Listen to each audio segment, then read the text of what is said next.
한 왕조의 멸망 이후인 서기 220년 하늘의 기운이 어지럽고 인간 세상의 도리가 무너져가던 때였다. 한 나라는 이미 쇠퇴하여 궁궐의 권신들은 서로 권력을 다투었고 어린 황제는 허수아비처럼 조정에 앉아 있었다. 관리들은 사사로운 이익을 쫓았고 백성들은 굶주림과 세금에 고통받았고 물가는 치솟고 산적들은 들판을 누비며 약탈을 일삼았다. 백성들 사이에서는 하늘이 더 이상 이 나라를 버틸 수 없게 되었구나 하는 탄식이 끊이지 않았다. 그 무렵 하북의 깊은 산속에서 장각이라는 노승이 도수를 익히고 있었다. 병든 자에게 약수를 주고 가난한 이에게는 쌀을 나누어 주며 민심을 얻었던 그는 세상의 혼란을 보며 안타까워했다. 그는 스스로 하늘의 뜻을 받들었다고 여겼으며 때가 되면 세상을 뒤집어 새롭게 만들 수 있다고 믿었다. 어느 날 장각은 제자들을 모아놓고 사람들에게 외쳤다. 하늘은 이미 바뀌었으며 새 세상이 열린다고. 굶주림과 억압에 분노한 백성들은 그 외침에 응했고 삽시간에 수십만이 모여들어 머리에 누런 두건을 두르고 새로운 세상을 부르짖었다. 그들이 바로 황건적이었다. 농민들이 무기를 들게 되자 지방은 순식간에 불길에 쌓였고 관리들은 겁을 먹어 도망쳤다.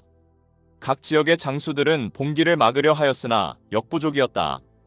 이때 평범한 마을에 살던 한 사내가 있었다. 유비, 자는 현덕. 그는 미천한 집안 출신이었으나 마음은 고결했다. 백성의 고통을 보고도 외면할 수 없었던 그는 용감한 두 젊은이와 뜻을 함께하였다. 한 명은 얼굴이 붉고 장대한 체격의 관우였고 다른 한 명은 거칠고 호방한 장비였다. 셋은 복숭아가 만개한 정원에서 술을 나누며 말했다. 같은 날에 태어나지 못했으나 같은 날에 죽기를 바라노라. 그들은 장수나 귀인의 도움 없이 스스로 병사들을 모집해 황건적에 맞서 싸웠다. 전투는 혹독했지만 세 사람은 각기 몸을 아끼지 않았다. 유비는 누구보다 앞장서서 백성을 보호했고 관우는 무리 가운데서 붉은 얼굴을 휘날리며 적장을 단칼에 쓰러뜨렸다. 장비는 천둥 같은 함성으로 적을 흩어놓는 용맹을 보였다. 백성들은 그들을 보며 참된 의로운 자들이라 칭송했다. 그러나 세상은 늘 그렇듯 능력 있는 이들을 제대로 알아보지 못했다. 그들의 공적은 권신들에게 가려졌고 벼슬은 미약했다. 유비는 불만을 품지 않았다. 그는 말하곤 했다. 우리가 싸우는 까닭은 벼슬이 아니라 백성을 위해서다. 그 무렵 한나라 조정에는 더욱 거대한 혼란이 찾아오고 있었다. 동탁이라는 잔혹한 장수가 병력을 이끌고 수도 낙양으로 들어온 것이다. 그는 어린 황제를 협박하여 궁궐을 장악했고 충신들은 제거되었다. 궁궐 안에서는 울음과 비명이 끊이지 않았다. 동탁의 폭정은 눈부신 도시였던 낙양을 불바다로 만들었다. 그는 황제를 허수아비로 삼고 밤새 연회를 열었으며 거역하는 자는 직접 칼로 베어버렸다. 백성들은 그를 두려움의 눈으로 바라보았다. 그러자 여러 지방 호족과 장수들은 동탁을 몰아내기 위해 연합군을 조직했다. 그중 가장 눈에 띄는 인물은 조조였다. 날카로운 눈빛과 강철 같은 의지를 가진 젊은 장수 조조는 천하가 혼란하니 영웅이 나올 때다. 나는 그중 하나가 될 것이다. 라고 말하곤 했다.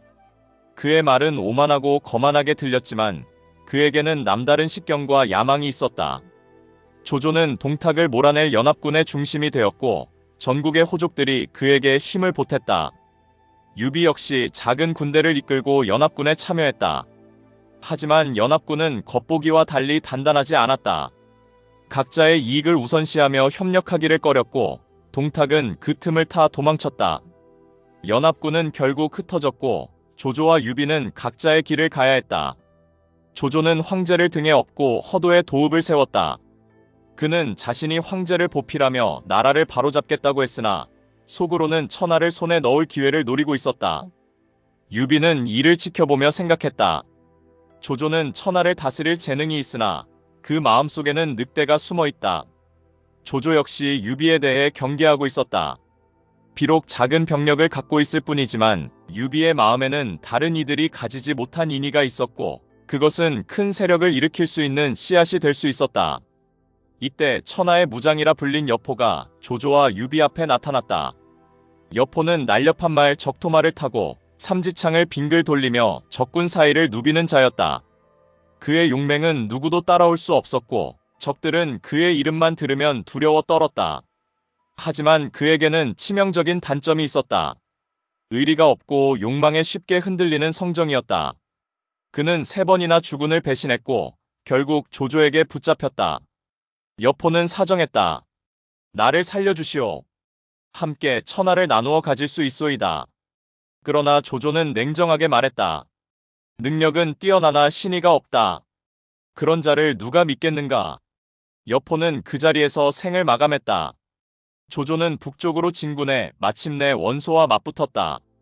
원소는 가문이 훌륭하고 병력도 많았으나 결단력이 부족했다.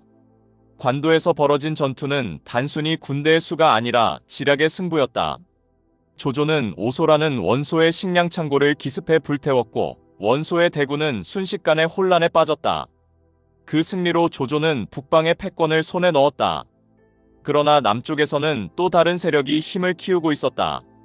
손견의 아들 손책과 손권이 강동을 다스리며 나라를 단단히 다지고 있었다.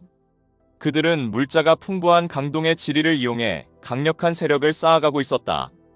유비는 아직 자신만의 땅을 갖지 못한 채 떠돌며 백성을 모아 세력을 키우고 있었다. 그러던 중 유비는 한 사람을 찾아 나섰다. 천하의 영웅들이 모두 서로를 견제하는 이때 나라를 뒤바꿀 만한 지혜를 지닌 인물은 드물었다. 유비는 제갈량이라는 이름을 듣고 직접 그의 집을 찾았다. 초가 삼간에 살던 제갈량은 나이가 젊었으나 천하의 형세를 꿰뚫는 지략을 갖추고 있었다. 유비는 3번이나 그의 집을 찾아갔고 마침내 제갈량은 잠에서 깨어났다고 하여 유비를 맞이했다. 제갈량은 조용히 말했다. 북쪽은 조조가, 남쪽은 손권이 차지했고 서쪽은 비어있으니 그곳을 차지하면 천하의 균형이 설 것이라고. 유비는 그 지략에 감탄하여 감격의 눈물을 흘렸다. 이윽고 조조가 대군을 이끌고 남하하자 유비와 제갈량은 손권과 손을 잡았다. 지혜와 용맹, 그리고 강동의 물자가 합쳐져 적벽대전이라는 거대한 전투가 일어났다. 강 위에는 선박이 가득했고 밤하늘에는 바람이 불었다. 제갈량은 바람의 기운을 읽고 적벽의 전투를 준비했다. 바람이 바뀌는 순간 불화살이 하늘을 가르며 날아갔다. 조조의 함선은 서로 묶여 있었기에 한번 불이 붙자 순식간에 불길이 번졌다. 하늘은 붉게 물들었고 조조는 퇴각할 수밖에 없었다. 이 전투로 천하는 완전히 셋으로 나뉘게 되었다. 조조가 다스리는 위, 손권의 오, 그리고 아직 나라가 세워지지 않은 유비의 세력. 그리고 이제 유비는 제갈량과 함께 서쪽으로 향하게 된다. 백성들은 새로운 지도자를 맞이했고 그는 그들에게 평화를 약속했다. 하지만 세상은 늘처럼 그의 바람대로 흘러가지 않았다.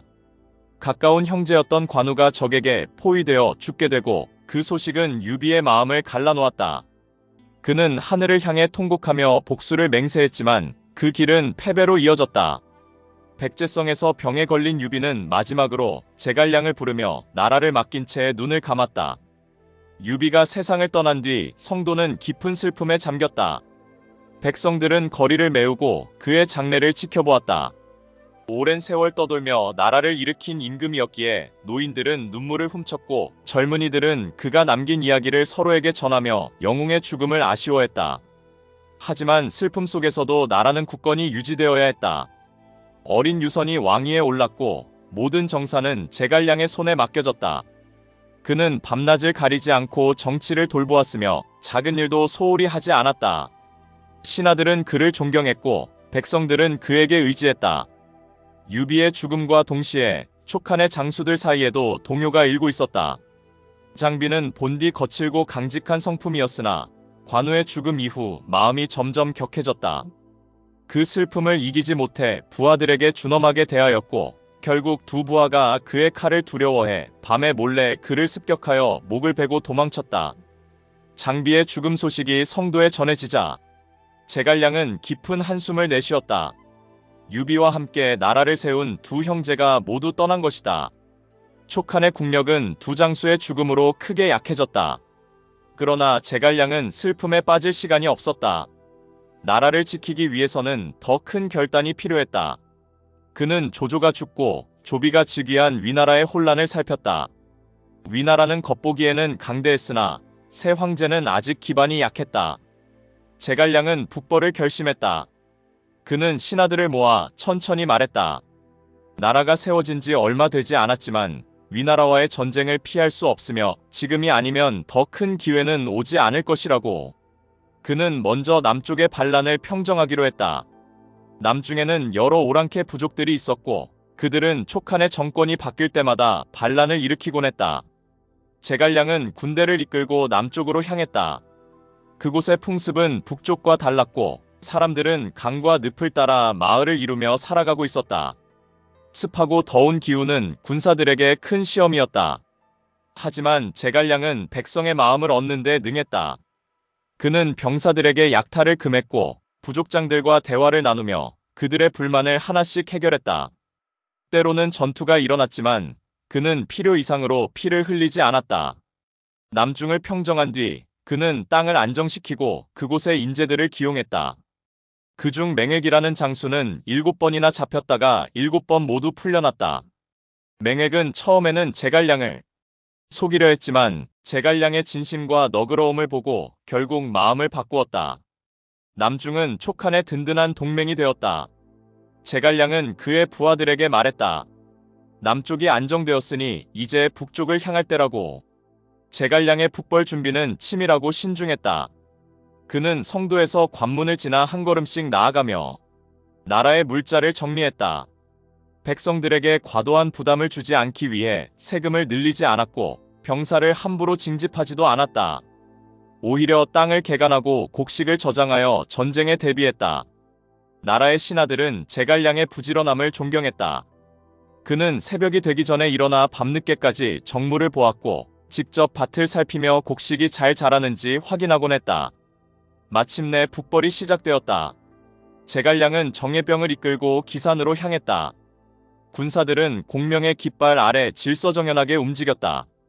병사들은 그가 준율을 엄격히 지킨다는 것을 알고 누구도 명령을 어기려 하지 않았다. 제갈량은 작은 일도 허투루 넘기지 않았고 병사들은 그를 스승과도 같은 존재로 여겼다. 기산에 도착한 군대는 위나라의 요새를 마주하게 되었다. 적장으로는 사마이가 있었다. 그는 제갈량의 명성을 잘 알고 있었으며 함부로 성을 열고 나서지 않고 조용히 기다렸다. 두 사람은 서로를 탐색하며 여러 달 동안 전선을 유지했다. 제갈량은 오랫동안 위나라와의 전투를 준비해왔다. 그는 직접 병사의 식사를 살펴보고 무기의 상태를 확인했다. 군사들은 그의 진심을 느끼며 마음을 다잡았다. 하지만 그의 몸은 점점 쇠약해지고 있었다. 밤낮 없이 일을 하며 나라의 모든 짐을 홀로 짊어진 탓이었다. 신하들은 그에게 휴식을 청했지만 그는 나라를 위해 자신의 몸을 잊었다. 나라가 위태로운데 어찌 내 몸을 먼저 생각할 수 있겠는가라고 말하며 다시 문서를 집어들었다. 그가 병으로 쓰러졌다. 진중은 정막에 잠겼고 장수들은 무릎을 꿇고 그의 곁을 지켰다. 제갈량은 마지막으로 하늘을 향해 기도하듯 말했다. 나라의 운명이 아직 끝나지 않았다. 부디 백성들이 평화를 되찾기를 바란다.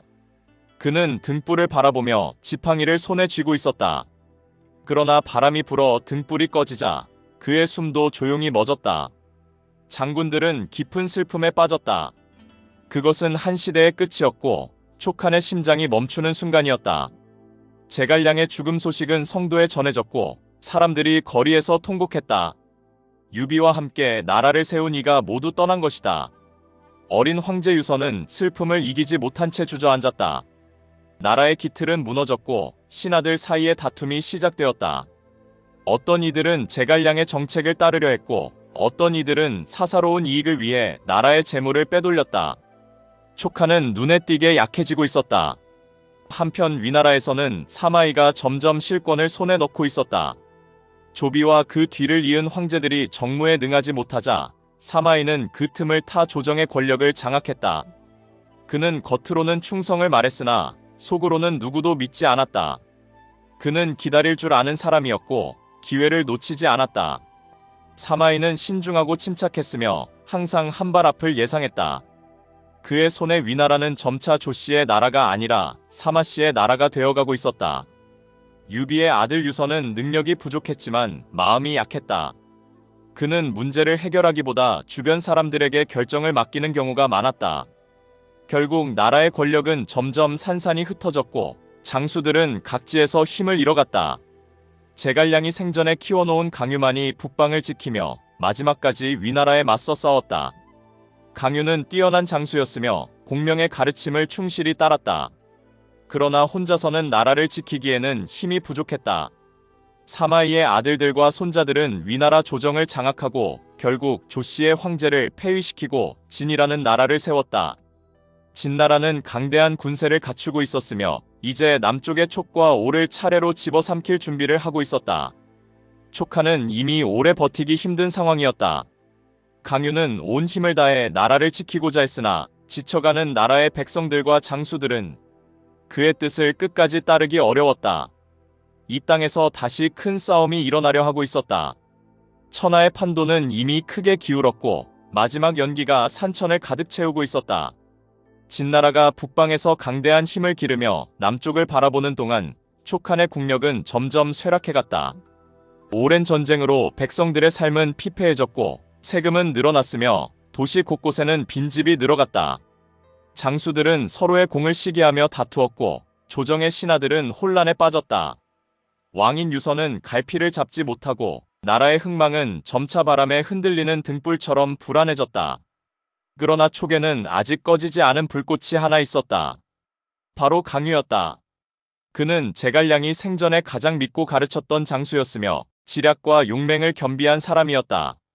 강유는 나라가 위태로워도 순순히 운명을 받아들이지 않았다. 그는 위나라 국경을 따라 끊임없이 전투를 이어가며 적의 침공을 막고 때로는 본진을 흔들어 위나라의 군사 배치를 어지럽혔다. 그의 전술은 뛰어났고 상대 장수들은 그의 이름만 들어도 경계했다.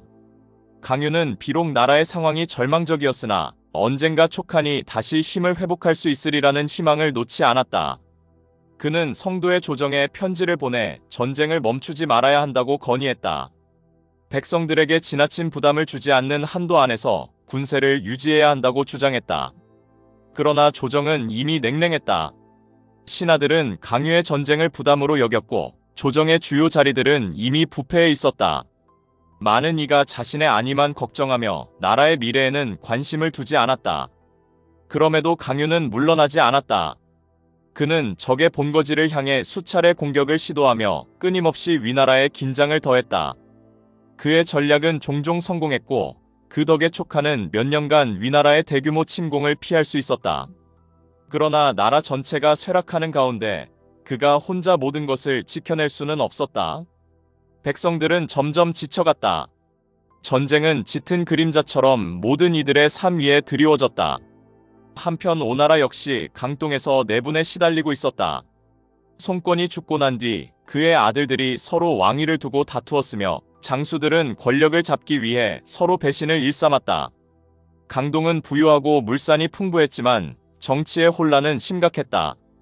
전쟁을 치를 준비는 되어 있었지만 이를 지휘하고 하나로 묶을 지도자가 없었다. 진나라는 이미 천하를 삼키기 위한 준비를 끝내고 있었다. 사마이의 손자 사마염은 조정의 권력을 확고히 장악했으며 나라는 부강하고 군대는 치밀하게 정비되어 있었다. 진의 장수 등해와 종해는 촉한을 침공할 계획을 세웠다. 그들은 촉한의 방비가 허술해지고 조정이 혼란에 빠졌다는 사실을 이미 알고 있었다. 진의 군대가 남하하기 시작하자 촉한의 변경에서는 연기가 피어오르고 전령들이 급히 왕궁으로 달려왔다. 그러나 성도의 조정은 사태의 심각성을 이해하지 못했다. 신하들은 여전히 다툼에 몰두했고 왕은 결정을 내리지 못했다. 강유는 급히 성도로 돌아와 상황을 보고했다. 이대로라면 나라가 오래 버티지 못할 것입니다. 방비를 강화하고 병사들을 모아야 합니다. 하지만 그의 목소리는 공허한 메아리처럼 조정에 울려 퍼질 뿐이었다. 강유는 마침내 스스로 장수를 모집하고 전선으로 향했다. 그는 각 지방에서 새로운 병사를 모았지만 그 수는 예전에 비해 턱없이 부족했다. 병사들은 지쳤고 무기는 낡았으며 곡식은 부족했다. 강유는 병사들에게 말했다. 나라가 위태로운 지금 우리가 물러서면 백성들은 누구에게 기대겠는가? 그러자 병사들은 약한 몸을 이끌고 그의 뒤를 따랐다. 진나라의 장수 등에는 산과 강을 넘으며 촉한으로 향했다. 그는 어려운 길도 마다하지 않고 험준한 산길을 타고 촉의 배후로 침투했다. 그의 군대가 예기치 않은 길로 접근하자 촉한의 장수들은 당황했다. 종에는 정면에서 공격하며 촉한의 방어선을 흔들었다.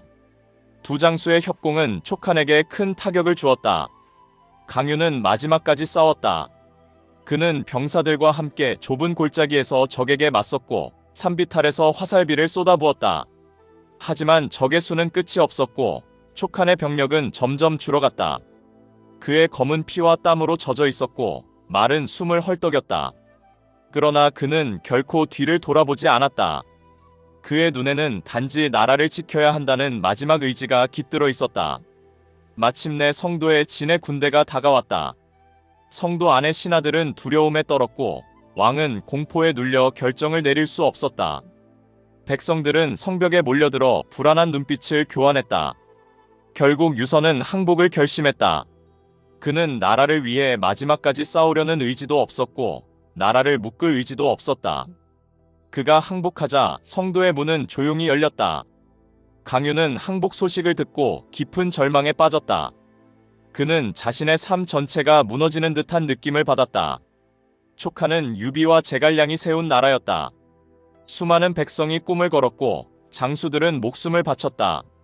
그 나라가 싸움도 제대로 해보지 못한 채 무너진 것이다.